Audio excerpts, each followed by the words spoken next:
টুনি আর মন্টু জলের মধ্যে স্কেটিং চালানো প্র্যাকটিস করছিল। আর টুনি তো মোটেও পারছিল না, আর জলে এতটা স্পিড ছিল টুনি তাই কোনো রকম সামলাতে পারছিল না। কিন্তু কিভাবে টুনি স্কেটিং করবে প্লিজ বন্ধুরা কমেন্টে জানাও। তোমরা যত কমেন্ট করবে ভিডিও বানানোর উৎসাহটা অনেক বাড়তে থাকে। আর টুনি এতটাই উঠে যায়, মন্টু তখন দূরবীন দিয়ে দেখতে থাকে। তাকে টুনি গিয়ে একটি জলের মধ্যে পড়ে যায়। তারপরে আবার টুনি ওঠে, কিন্তু টুনি হাল ছাড়ার পাত্র না।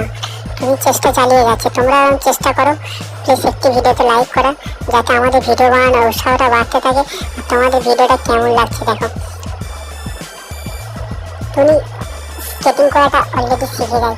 আর তখনই মন্টুর সঙ্গে টুনি রেস করে। তখন মন্টু এতটাই স্পিড বাড়িয়ে দেয়, তখন টুনি দেখে অবাক হয়ে যায়। কি করবে নিজেও ভেবে পাচ্ছিল না। প্লিজ কমেন্টে জানাও টুনি কি করা উচিত। তখন টুনি দারুণ একটি আইডিয়া